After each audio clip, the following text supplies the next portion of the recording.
Good morning, good afternoon, good evening, whatever time you are watching this. Welcome back to the 31st episode of the Since I Was Young podcast for all things Hearts of Midlothian for news, chats, and reviews. Joining you, as always, is myself, Ewan Ramsey, and Alan Scrimger. And yeah, we are back with a win after, I keep thinking that we're going to be going back to the same old shite, same old Hearts. We win a few games, then it all goes tits up from there. But we came back with a win against St Mirren at Tynecastle on the Saturday past there with a 2-0 victory. So, of course, that is going to be our main topic for this episode of the Since I Was Young podcast as well. But before we do start and before we dive into what the main agenda is going to actually be, I just want to take a few seconds just to say a very big happy birthday to my lovely co-host, Alan. Alan, happy birthday, mate. How was your day, man? Yeah, it was great. Thanks very much Very for welcome. that. Yeah, had a lovely day, and it was nice to just switch off and not really think about too much. Thanks as well to the people that wished me happy birthday on the social media channels as well. Much appreciated. It was very nice. Good stuff, man. And I'm guessing it made it a bit sweeter as well that Hearts did win at the weekend as well. So Definitely. all the better for that, man. So yeah, the agenda that we've got for you guys for this podcast, of course, we will have Alan's usual news segment as always. We've got a few updates on some young future stars at the club. We've got a few updates on those. We've got some information to bring you for the allocation regarding tickets for the Rangers games. That is a mere few weeks away. And we, of course, got another contract update as well, as this endless saga keeps on rolling.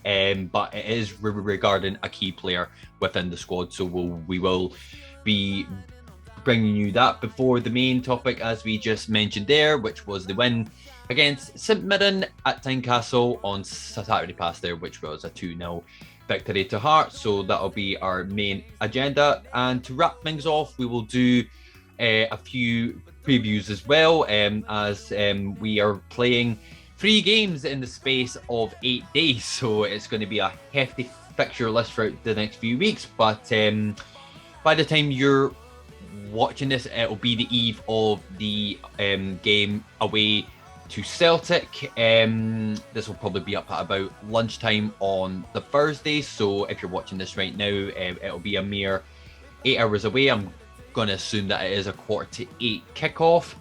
So we'll be playing Celtic away at Celtic Park, and also the next game we'll be having will be on Sunday when we play Livingston. So we'll do a few previews on that, and then that'll probably wrap up the podcast for this 31st episode. But as always, guys, before we get into things, as always, if you are a fan of the Since I Was Young podcast for all things Heart of Midlothian, if you want to think about subscribing, please do. It is always appreciated as well. And if you want to smash that like button, as always, please feel free. If you want to get in contact with us through our social medias as well, all of our links to our Twitter pages, Instagram, and Facebook are all in the description and on screen, all at SIWY Pod. Alternatively, as well, if you want to get in contact with us for our email as well, since I was young, 1874@gmail.com. And finally, if you want to get in contact with either myself or to wish Alan a massive happy birthday, seeing as he is an old bastard and he's older than me, please feel free. All of our links will be in the description as always. So, Alan, as we just said there, we've got a few things to wrap from the news segment. So would you like to kick things off with the updates on some future stars at the club at the second minute? Yeah, absolutely. So to begin with, there was an update on Harry Stone, the young goalkeeper who's currently out on loan at Partick Thistle, struggling for game time there.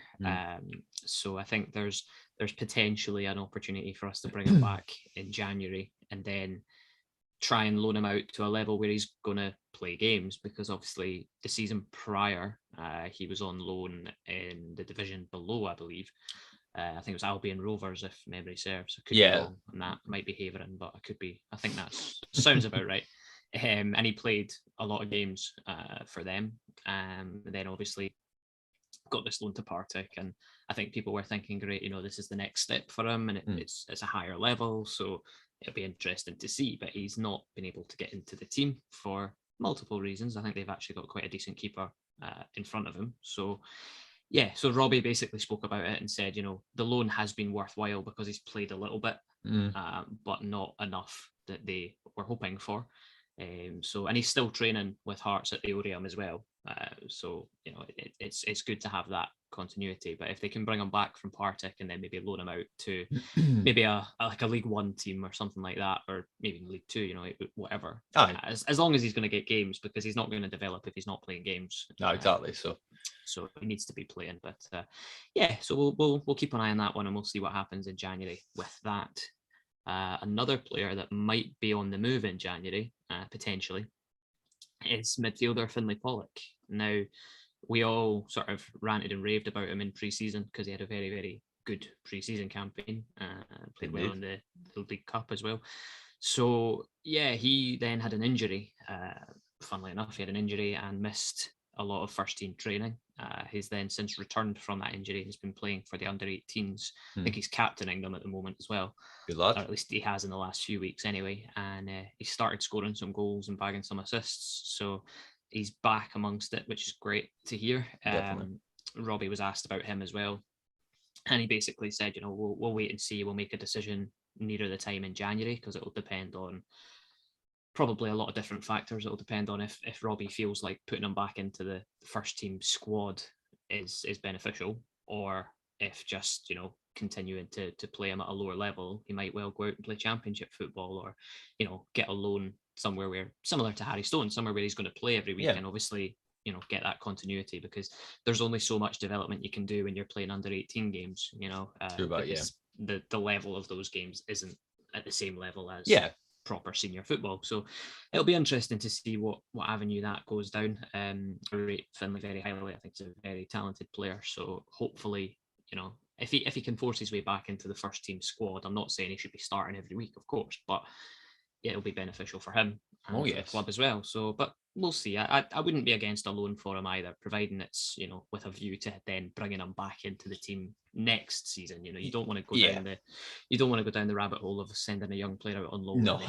he doesn't develop, and then 2 years from now we're letting him go for nothing. So it's we've been there before. We certainly don't want that. No, absolutely not, man. I mean, just to add to that, as well, with the high possibility as well that we're going to be bringing players in January, as well, there's no sort of real point to try and sort of push him sort of back sort of into the first team squad, like you said, in that same respect, where if he's going to be coming back from an injury, as well, I think a loan move maybe to a lower sort of the division as well, that might make more sense. But again, as you said on Harry Stone as well, mate, if we've got any new sort of updates on that, we will keep you guys informed via this, or most likely through our Twitter page as well.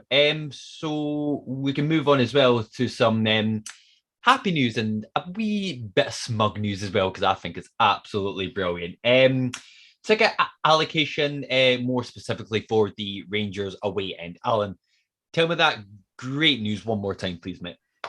So yeah, the Rangers game on 12th of December at Tynecastle. We have capped the Rangers away allocation at 1,000 tickets. Ha! Ha! Ha! Just never gets old now is great. Absolutely great. I know. And it was met with lots of anger and fury and frustration from the Rangers fans and Rangers as a football club, because supposedly they now I'm sure I read somewhere they had 11,000 fans that registered an interest in going, and I'm like, yeah, well, aye. What difference does that make? I'm not interested. I mean, good on you, mate. End of the day, the old firm in general, not just Rangers in this, the old firm had obviously their lockouts of away fans and refusing to let away fans in even after the COVID protocols had been lifted. And then obviously we went to Ibrox and they only gave us a fraction of the tickets that they could have. Aye. So yeah, it's nice to have a little bit of karma, a little bit of revenge, and say, well, if you're going to treat us like that, we'll treat your away support like that. And it shows that the club are listening to the fans, because it's something that fans have been saying. I've certainly heard it on multiple podcasts that I listen to, and general fan forums in general.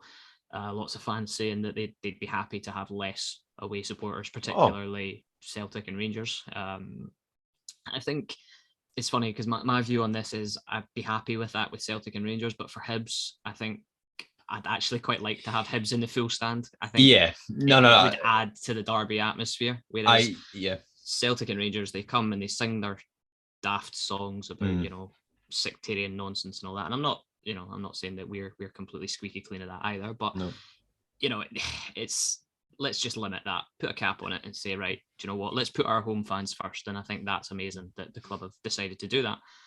Like, of course, because again, I completely agree from taking us out of the equation, for smaller teams throughout the league. Of course, when either Celtic or the Rangers go to their stadium, of course, financially it makes sense for them to give them as much tickets as they want, but because at the end it does help them in terms of their finances. But realistically speaking, we don't I completely agree with what you said in regards to Hibs as well. I like the fact that we tend to give Hibs pretty much the full stand, because like you said, it that sort of it builds up the actual game itself, the atmosphere as well. But where Hearts are in a position now where we don't need to Celtic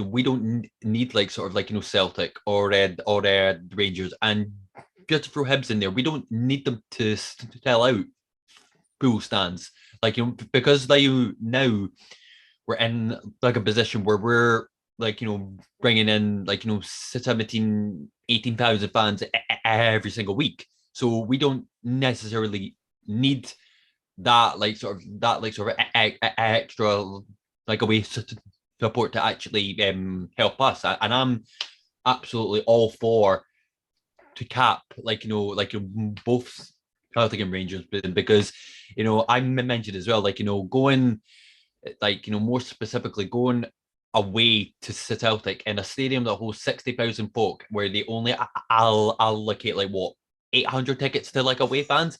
It's a shocking away day experience. It honestly is.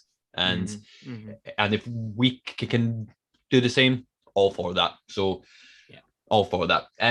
So yeah, last thing as well, as we just said as well, ongoing contracts still ongoing. But we have another one that was brought to the attention of Alan, and it's actually not John's tour. So we've actually got another player to talk about, a key player, in fact. So do you want to shed a bit of light on that, my man? Yes, I posted something fairly recently about this player and said that my opinion has completely flipped 180 on him. And it was actually when I saw the news, and it's about Craig Halkett, the defender who seems to have kind of changed a lot of people's opinions, not just mine, on him. And mine as well, actually. Like you were saying, that no, but that's what I'm saying. There's a lot of people that seem to be saying, well, actually, do you know what? Yeah, it's probably right that he gets a new deal. Because we said after the last game, obviously the Motherwell game that we lost, he was missing from that game, and it was obvious, it was an obvious loss in that defence. So yeah, I think it's basically, I'm sure I read an article a few months ago that he said that there wasn't any talks at the moment, and he was focusing on playing his game and doing his job. But then obviously recently there's come out that the club have open talks with him about a new contract. I think it's important that we get him done. I think defensively in general, we've got a lot of players who are out of contract in the summer, so we need to get moving with that. I know I said I wasn't going to mention John Souttar, and I won't, but what I will say is that if we are kind of resigned to losing him, I think the most important thing is that we get the other players tied down ASAP, because Absolutely. the last thing we want is to have to rebuild an entire defensive line, which is something Really? that we could well be faced with. So, Yeah. But it's great to hear that Craig Halkett is in talks. I don't know how long, I don't know how easy or difficult they'll be. I don't know if there's other interest in him. I'm not sure, but it shows it's just maybe a bit of a reward for what has been a pretty decent season so far from Halkett. So very happy with that. Definitely. And as always as well, if we have any contract updates as well, we will keep you updated, because as we've mentioned quite a few times before, we've got a few players out of contract at the end of the season. So any new info on that, we will keep you updated on any future podcasts or via our Twitter. So Alan, as always, mate, thank you very much for the news segment. Always appreciate my man. So we'll move swiftly on to the game. Again, the game that was held at Tynecastle, 3 o'clock kickoff.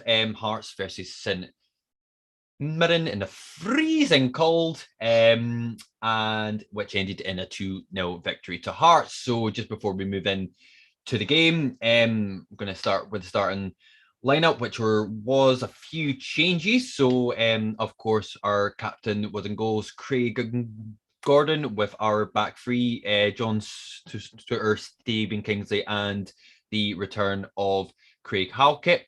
Also, the return of Michael Smith as well, right wing back as well, and also the return of the arm throwing, leg kicking Andy Halliday. Also our usual potential midfields, Benny and Cammy Devlin, and another change in the front three as well. It was Barry Mackay. Liam Boyce was back into the starting lineup, and back also into the starting lineup as well was Gary Mackay Stevens. Again, Alan, just before we kind of kick off into the first half itself, were you kind of surprised at some of the starting lineup in terms of some of the changes that he made? Like, of course, as well, because like I didn't like sort of mention there, all of Ben Woodburn, Janelli, and like of course Taylor Moore with his standing off did not feature, but and also as well Alex Cochrane as well. Were you kind of surprised about that? Yeah, I think I was less surprised about the forwards being changed. I was very surprised to see Andy Halliday. Yeah. Didn't expect that. But I mean, when I looked at it, I thought, well, to be fair, Alex Cochrane's done a lot in the last few weeks. Yeah. He's played virtually every game this season. So, if they chose to give him a rest in that game, it's one of those. I was very surprised. As I say, I think I sent you a message saying Andy Halliday's back in the team, and it was an interesting one. That was a good fucking Saturday, mate. I think it's funny because I was actually scrolling through Twitter, as I tend to do when I'm not able to get to the games due to work commitments, unfortunately. And seeing Andy Halliday in the team obviously had a lot of people saying, oh, why is he back? What are we doing? But then somebody mentioned as well that earlier in the season when we played them away, Andy Halliday started that game as well. So, it might be that, they looked at that and went, well, Halliday has something that can combat them, or I don't know. And I don't think he played particularly well, but he didn't really need to be honest. No, like I mean, like we mentioned it like a few times as well. Like there's nothing wrong with like a bit of the rest and rotation as well. Like you mentioned it with Benny last week, which I do completely like agree with. So if that was the actual case, then fair play to him. So so yeah. Apart from that, the lineup, like all good from your point of view, yeah. Yeah, I think just quickly on the forwards, I think it was kind of an obvious decision that was going to be made because Woodburn and Janelli were average at best in the last game. So when you've got Barry Mackay, who I thought was actually quite unlucky to not play in the last game, and obviously Ben Woodburn can drop out, and it was important to freshen that up, and Gary Mackay-Steven, I know, again, I could say the same thing I said about Halliday. Gary Mackay-Steven is not everybody's favourite, but he's an option. He's a squad player. So definitely, yeah. like you said, that's why we have squad depth, and these are the sort of games that we can use it. Then fair enough. Absolutely. So I say that we'll talk about the first half, but the first half was just as bland as a Starbucks fucking coffee. I don't think it's that far of a stretch to say that I wasn't impressed at all with the first half.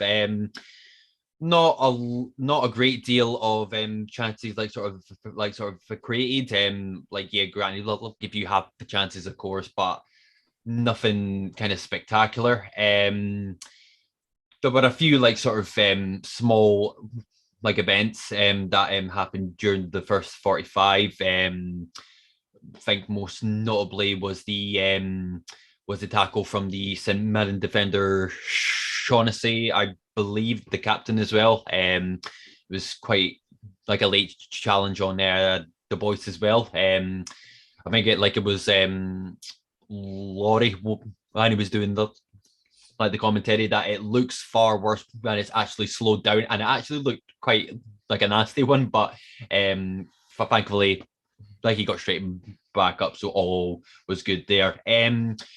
One event that I did want to ask you, Alan, in particular was it was when it was in the Hearts box, when St Mirren were on the counter from the far left-hand side. The ball was played in, and there was a very questionable by my main man, Andy Halliday.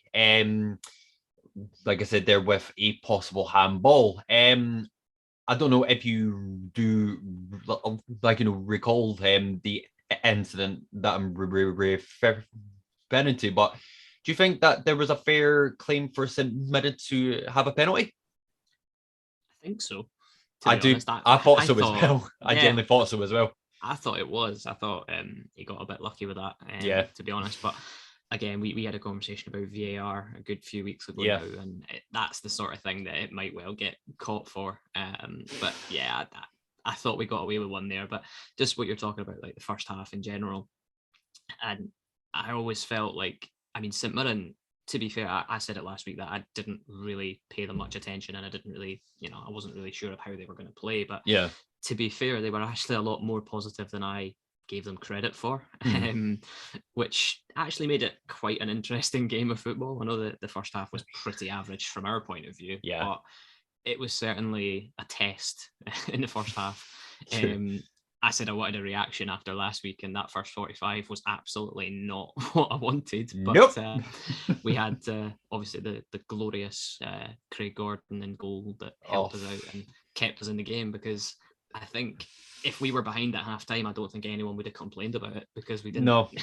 It was St Mirren had virtually all of the first half. We had a few moments. We had, I think, Boyce had a shot, but he took too long on it after it was played into him. Yeah, it was quite a very sort of a time shot that he took onto Alnwick, and it was it was quite soft, so it wasn't much doing it. Other than that, we didn't really have anything. I looked it up just before we jumped on here, and the halftime statistics were, this is crazy, total shots. Now, this isn't on target. This is shots. Hearts 3, St Mirren 10.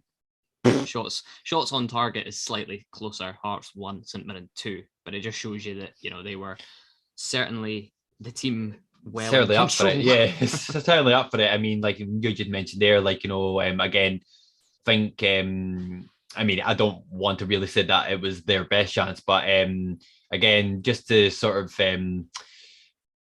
clarify how good Craig Gordon is, there was a chance for St Mirren in the 41st minute, I believe, where the shot took a massive deflection onto Smith. And again, I get tired of talking about how good that boy is. Like the reactions again were just we could literally just sit here all day and say how good that man is, but it's getting boring now. It is getting boring just to say, oh, what a fucking save, jumping from 6 foot fucking across the right hand side or something, you know what I mean? But it just shows as well, I dread to think where we would actually be if we didn't have him in goals, but we do have him, so there's no need to go in on that. But is there anything you want to add from that first half, mate, or do you want to just crackle to the second? I will say, I mean, it's one thing that I noticed in the team selection and kind of the way the game panned out in the first half. I said it last week that I didn't feel like we needed Benny and Devlin to both be involved in a game against St Mirren, but you look at that lineup that he put out, 7 defensive-minded players on the park from the start.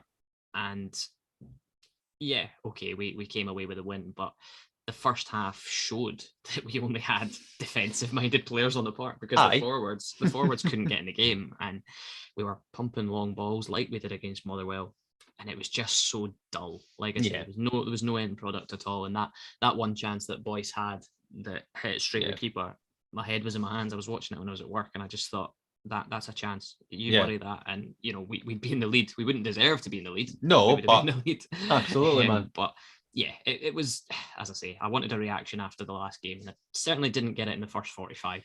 Agreed on that one. So we move swiftly on to the second half. No changes at halftime for Hearts. Again, did you feel as if we needed to change something in terms of the personnel, or were you relatively happy just keeping the same team on it? See, that's a difficult one, because I think you could have made a case for making a change at halftime. Yeah. I think Gary Mackay-Steven was invisible in the first half. To be honest, he wasn't involved at all. But yeah, it's a really strange one. There was people saying, "Oh, we should change the system, change the shape, get somebody else on," and I don't think it was necessary. I think what Robbie needed to do was just get them in at halftime and just put a rocket up them and just remind them that we were playing at home.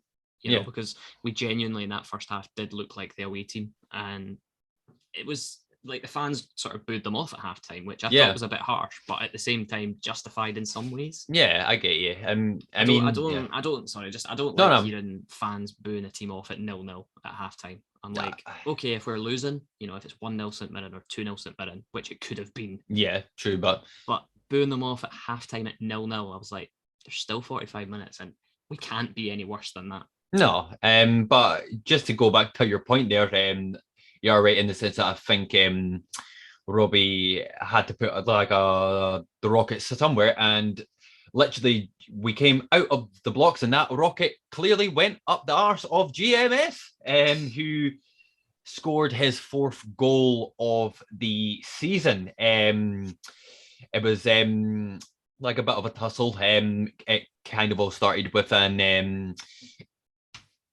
interception from Craig Halkett, who intercepted the pass from St Mirren. Thankfully, the referee kept the play going, because I would have been raging like if he stopped that. But yeah, so just to kind of remember, it was Liam Boyce that kind of held the ball up well. He found Barry Mackay on the far left-hand side, who had a shot at goal and was blocked and fell kindly to the feet of GMS and just nicely stuck it like away in the bottom left of Alnwick, the St Mirren goalkeeper. Again, as I say, Alan mentioned it quite a few times, where I think it's important for the GMS especially to kind of build the confidence and with this goal as well, because I think personally he tends to thrive on when things start to go good for him in terms of in terms of the games that he's actually played, and of course as well, I think I've been more critical of him than you. Of course, there are weeks where he does play well. All those sort of thoughts tend to slowly die down, but then it comes to the next again week, and then he's just back to the same old self. So again, I'm still kind of on that fence whether I think he's he could be like a key player, but I do agree with you in the sense that he is a good option to actually have, and it showed with the goal that he scored as well, eh? Yeah, absolutely. I think the goal, like I say, it was, you pretty much summed it up perfectly, but it kind of showcased what every player is good at in that front three. Like it involved all of them. Yeah. Barry Mackay had it briefly. Boyce held it up well, fed it to GMS, who then gave it to, was it Mackay that played the shot? Yeah, it was Mackay. Yeah. Mackay took shot and then it deflected to GMS. But they're all very intelligent. That is a very intelligent front three. I will say that. I think Gary Mackay-Steven, with his experience, he can be a very frustrating player. As I say, the first half he was invisible, partially through no fault of his own, but equally he didn't do enough to get involved in the game. But the goal, he lays it off to Barry Mackay. Barry Mackay hits the shot, and it's quite funny because you see it when Barry Mackay hits the shot. All the St Mirren defenders, they kind of go towards the ball. Yeah. And Gary Mackay-Steven just sort of holds his position where he is, anticipating maybe it might come to him, maybe not. It might hit off someday, it might not. And it was a very well taken finish. It was, yeah. Like you say, you've been critical of GMS, and quite rightly. I'm not suggesting that you're right or wrong or whatever, but no, I think personally, it's funny because he's a squad player. Yeah. He is a squad option, we know that, but he's our highest goals contribution winger in terms of goals and assists this season so far. Yeah, which I'm quite surprised at, but again, I'm not at the same time. But you see, this is the thing. So people big up Barry Mackay because he's a very intelligent footballer. And by the way, I thought he was fantastic. He was on point for that game. Yeah, people big up Ginnelly because he's got that little turn of pace and a little trick about him, and he can take people on and beat them when he wants to. When he's in the mood, he's fantastic. And to be fair, when he came on, he was great as well. But Gary Mackay-Steven just seems to be kind of stable. He's not overly dependable though. It's kind of strange because you look at some of the sitters that he's missed during his time at Hearts. Not even, yeah.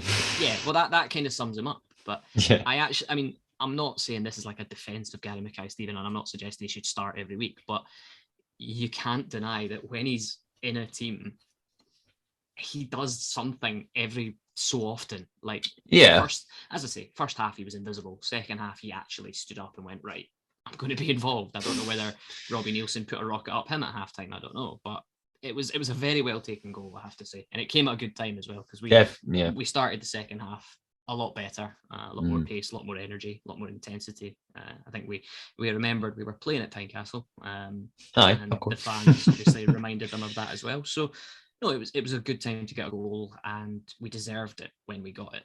Definitely, man. Completely agree with that. But it didn't take long for St Mirren to try and get back into the game with some big chances for them. Of course, coming back to our main man in between the sticks, St Mirren had a brief chance where it was on the edge of our box and it was backheeled into their striker McGraw, I believe his name is. Took it first time, lots of power behind the shot, but again, Craigie boy just like, I'm sound, fuck off. I'll take that away for you, son. And then again, shortly, not long after that, St Mirren managed to get themselves a corner, and again, there was a lot of tussle there. I believe it was Liam Boyce that cleared the ball off the line as well, and then a quick shot as well from that clearance as well. Again, Craigie boy making himself big, blocking the shot, and again, we could say here all day, he's this, he's that. Yes, he is everything, and he is our goalkeeper. That is, again, it's just I do want to see a massive paragraph about him, but everyone knows how good he is. But once those chances came from the Mirren, mate, did you feel if they had quite a good chance to get back into the game, considering that we scored very early on in the start of the second half? Yeah, I think we scored after about an hour, and then they kind of kicked on a little bit. We didn't really push them that much, and they Yeah. grew into it a bit. So yeah, it was one of those, again, like I say, if St Mirren had scored during that period, it would have been very, very interesting to see how the game played out. But yeah, like you said about Craig Gordon, and it gets to the point where he's making ridiculous saves, but he just makes them look routine. Aye. To the point where Hearts fans are just like, Aye. he saved it. Do you know what I mean? Top corner and he's got a hand to it. Yeah. Aye. And what? Like, Aye. it's a spectacular save. Any other goalkeeper makes that save, and everybody's talking about how amazing they are and how brilliant a save it is. But with Craig Gordon, you're just sort of like, I'd be disappointed if he didn't save it. Aye, no, man, exactly. He's just top class. He's top class, and he's been the player of the season so far. Oh, it's one of those where we would be 100% without him. But then, obviously, I have to say as well, the St Mirren goalkeeper had a decent game. He did, actually. He kept out a shot from Gary Mackay-Steven. I think it was a cross from Barry Mackay, or it might have been Michael Smith, or anyway. The ball came in, and it was like tight angle. Gary Mackay-Steven hits a volley, and it was a good save. Yeah. But yeah, like, it was two very good goalkeepers again. Yeah, again. But, we managed to just weather it out, and then Liam Boyce gets fouled 25 yards out from goal. What do you say? What do you say? What do you say? Like, right. Well, before we get into the actual goal, because like, I'm going to say it right now. I mean, I was going to ask you like a question, but I'm just going to actually turn this on its head. Kingsley, the best free kick taker in the league right now. I think the most consistent, anyway. No, the best free kick taker. Name me one person that is better than him. No, I don't think there is one. I don't think there is one right now. Yeah, right now. That's what I'm saying. No, I think it's just the inevitability, isn't it? I know. As soon as Boyce got fouled, I'm sitting there going, well, if Kingsley's got this. Well, mate, like we mentioned this last week, like, you know, like as well, mate, it's to the point now where it is in, like, you know, like a direction and like a distance where you feel as if he's got a chance to actually take it. You almost feel that he's got more chance to actually score than not. And more specifically to the free kick that he did score. Again, when I watched the highlights on Sports Scene as well, like, you know, it was a James McFadden as well that mentioned. That free kick has got to be perfect. It's got to be literally nigh on, nailed on, perfect. And it was. Like, it was top bins, almost the side in the netting as well. And you couldn't have taken it any more sweeter than that. Especially when you sent me the clip as well, just after Derry scored like that free kick. First of all, it was that bend as well. It was, again, just unbelievable. Top ends. But like, again as well, it didn't. I don't think he even hit it yet. I think it was like a tiny second from some fan. Like, he goes to kick it, it's in. Ah! Then I was like, fucking good call, son, good call. But yeah, again, it's mad. Crazy. It's crazy. Well, I saw there's a Hearts Twitter user at Hearts Stats, and he put one out which I thought was brilliant. It says, no Hearts player this century has scored more direct free kicks than Stephen Kingsley. Today's goal moved him ahead of Bruno Aguiar and level with Paul Hartley on 5. He's only been here a year. People forget Stephen Kingsley has only been at Hearts for a year.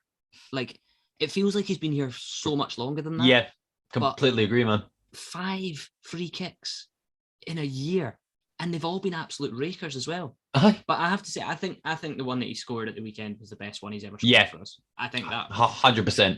The technique, the top corner, and the accuracy, just they said amazing. It. Yeah, they said it in the Hearts commentary, the Hearts TV commentary. They said, you know, he couldn't have put it better if he'd ran up and chucked it in.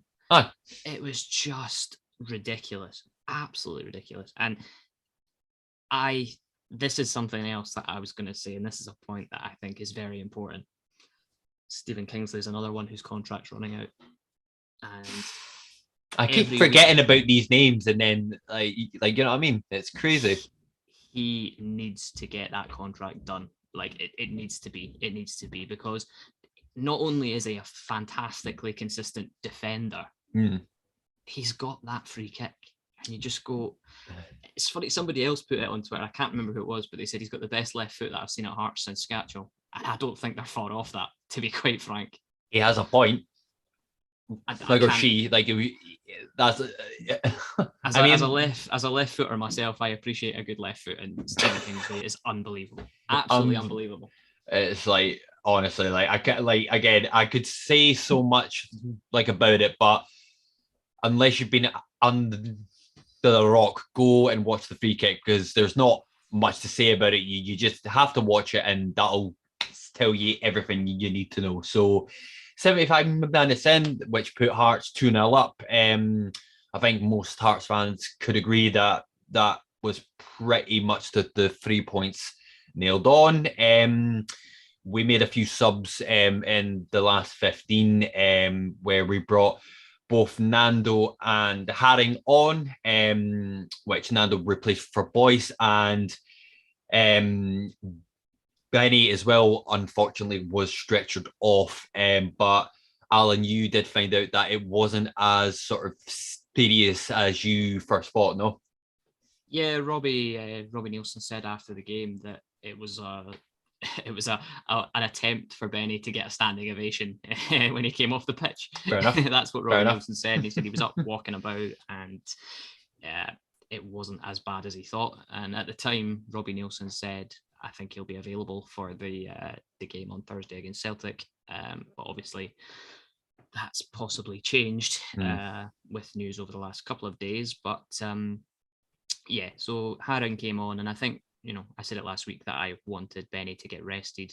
So I hope this injury is just a result of, playing too many games and maybe a bit of wear and tear, and it's nothing more serious than that.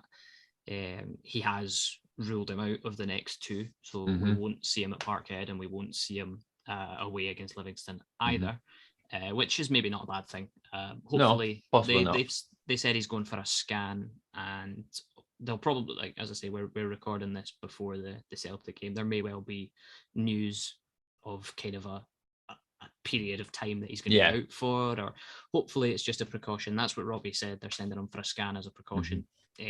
So hopefully it's nothing major, but it was a blow. It was a massive blow. And when I seen him on the floor, I thought, oh God, here we go. It was one of those, of all the players, you don't want to get injured like that. No. But as I say, hopefully it's nothing major, and hopefully he'll be back after the Livingston game, because we've got some big games coming up even after that.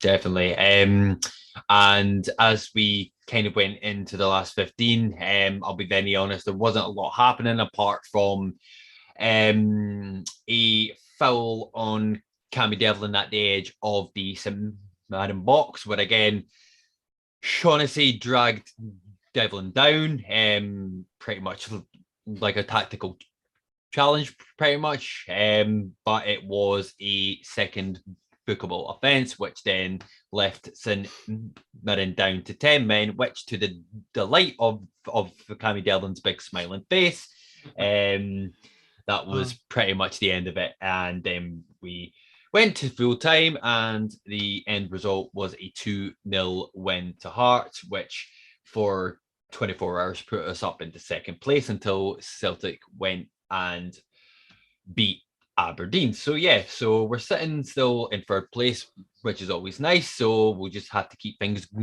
going, which brings us on to the previews, which we've got 2 games to just quickly go through. Of course, as Alan just mentioned there, by the time you'll be watching this, it'll be the day of the Celtic game away at Celtic Park, which is a 7:45 kickoff. Are we expecting much, Alan? Or I can tell in the sort of high sort of, like, the pictures of my voice. I like to think that we could maybe go there and get something. But in all honesty, very honest, I don't think we're at a point yet where we can, be confident enough to maybe try and get something, especially at Celtic Park. I don't know about you, but I tend to more think that anytime we go to Ibrox, I think there's more chance of getting something there. I don't know why I think that, but Celtic seems to be more of a fortress, in my opinion. And obviously, like of course we mentioned like a few weeks ago, Celtic have been gaining quite a lot of tracks in comparison to their start of the campaign. So yeah, are you expecting much from that game, Nick? I don't think so. No. I think Robbie came out and put something out there today, basically saying we're going to go there and have a go at them and try to get something because we're confident. Yeah. But we say that every time we go there, and it becomes a bit predictable. It's almost like if he doesn't say it, then it's not going to happen. Yeah, possibly. But yeah, I think, like you said, Celtic started the season not very well. We caught them first day of the season, won deservedly, albeit with a last-minute goal from Suter. They've improved a lot since then. They've grown and they've kind of found that style of play they want to play with. Postecoglou's got them playing the right way. They've been disappointing in Europe. They've dropped out of the Europa and they're now in the Conference League. But yeah, I don't think we're going to get much from them. I think as well, you have to look at the goalkeepers. We spoke about Gordon. Joe Hart's done very well as well, to be fair. Defensively, are they still gettable? Maybe. But that relies on us having some of the ball and actually trying to do something with it. Yeah. I've been impressed with that Jota, the winger that they got on loan. He looks a player. He's doing really well for them just now. And obviously they've got that Kyogo Furuhashi. Diving little fucking shit. That has to be called out right now. I'm sorry. Like just as you've mentioned him there, I've seen on 3 occasions, more specifically with the Aberdeen game, like the boy looks like he's been shot on the fucking spot. Like that has to be called out. But sorry, no. That was basically what my point was going to be. To be fair, that was basically what my point was going to be. He's a very technically good football player. He is. No, absolutely. This is what frustrates me about players that do that. They don't need to. No. He doesn't need to fall over at the slightest touch. He doesn't need to flop over in the box and try and win a penalty when a gust of wind goes past him. He doesn't need to do that because he's good enough to not need to do that. Aye. So we're going to have to be very careful of that. Yeah. I don't know who the referee is going to be. I'll probably look that up shortly, but they're going to need to do their homework on that because, and the Hearts defenders will as well. One slight little touch, or if Cammy Devlin goes up and ruffles his head, oh Christ! So we'll have to be careful with that. But true. Yeah, I don't expect much out of Parkhead. If someone was to offer me a point right now, I would bite their hand off. Yeah, I'd be taking it and running home with that. But yeah, we'll see. No, like I think the last point I make, as long as we don't essentially do the same thing as we did in the League Cup and we play like a flat back 5, then and if we have a goal like in some like sort of parts of the game, then I'll be happy enough to actually know that we did have a go at them. But yeah, you are right. I'm not expecting much, but arguably 3 days after, as you just said, we are away to Tony Macaroni Stadium up at Livingston on the Sunday. Like of course as well, Robbie mentioned after their the St Mirren game that when he said himself that our away record has been kind of on and off. It's not been like sort of good enough. So he did say that he wants to try and get something from Celtic Park as well, but I think equally as well, Livingston is a place where we should be kind of taking that for the granted. Again, it's no disrespect to Livingston, but again, these are the kind of teams you would expect Hearts to be turning over. So in that respect, like, after we did the Motherwell review last week, in regards to, like, we talked about, like, possibly tweaking, like, the setup, possibly maybe sort of different like, so sort of like, the players as well in regards to when we do go away. What are your thoughts for this game, mate? Do you feel as if, like, we should kind of go out like all guns, like, sort of blazing, or do you feel as if we should kind of possibly be a bit more defensive minded, or what are your thoughts on that? I think it's just getting a balance. I think he's obviously going to be without Benny. He's already confirmed that. I think, talking about Celtic quickly, I think we'll probably see Peter Haring play against Celtic. But Agreed. There's a part of me that thinks I'd rather maybe see McKenna due to Peter Haring's lack of mobility. Parkhead being a massive pitch might not really suit Peter Haring, but chances are we'll probably play Haring and in the middle against Livingston.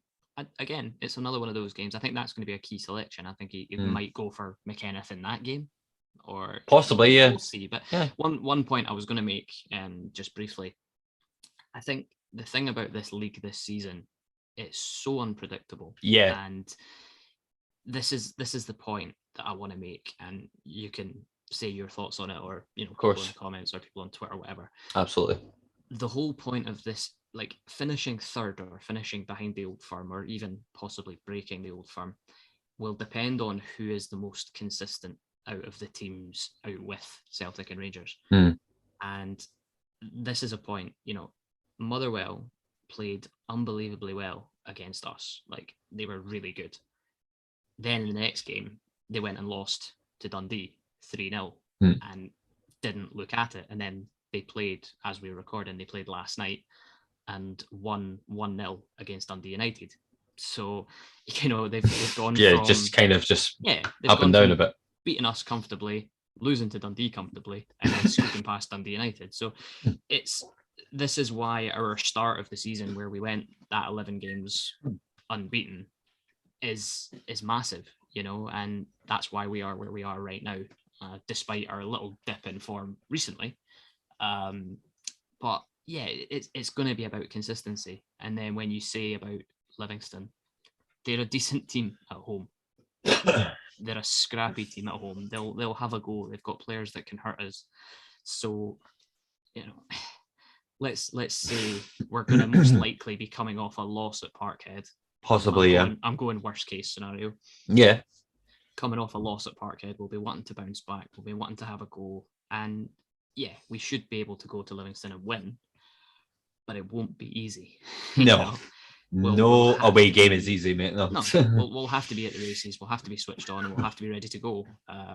But yeah, I think he'll stick with the same system. I think, obviously, depending on how it goes at Celtic, but I don't expect there to be masses of changes. I think he rotated the side against St Mirren because he knew that he could. I think Cochrane will probably play against Celtic, and then, all being well, play against Livingston as well. But yeah, it's not going to be an easy game. Livingston are a decent little team who have the potential to really kind of mix it up. I watched them against Rangers, and Rangers scored 2 in the first 15 minutes or first 20 minutes, whatever it was. And then the game was done by that point. But Livingston got a goal back, made a game of it. I'm not saying they troubled Rangers, because Rangers cut through them constantly. Yeah. We need to do that. We need to do that. So we'll see. We'll see how it goes. I'm hoping for a win. I'm expecting a win. Absolutely, yeah. It'll depend on how the players are after Parkhead, and if we manage to get something at Parkhead, there might be a bit more confidence going into Livingston. But we'll see. It'll certainly be an interesting one. Definitely, mate. And just before I get your prediction for these two games, I've never said this since we started the podcast, but Robbie, on your trip to Celtic Park, do not play Andy fucking Halliday, because I do not want to play for pretty much the full game with him, the 10 men. So it's fucking like, none of us want that, especially at Celtic Park. So we move on. Just lastly, on to the head-to-head predictions with Alan's prediction of a win that puts him level.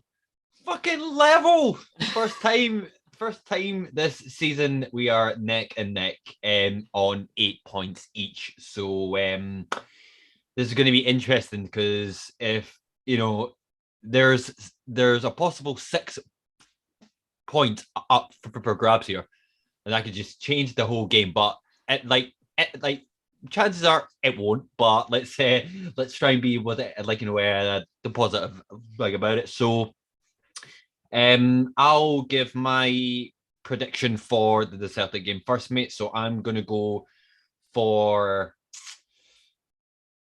going to go for the same result when we last played at Celtic Park. So I'm going to go for a 3-2 Celtic win. Okay. Yeah, interesting on that. So what about you, sir? I've gone for a 3-1 Celtic win. So not far off there. And for the Livingston game, would you like to delve in first on that one, mate? I've gone for a 2-1 win to the Hearts. Interesting. I've gone for a 4-1 win away at the Tony Macaroni, which I won't lie.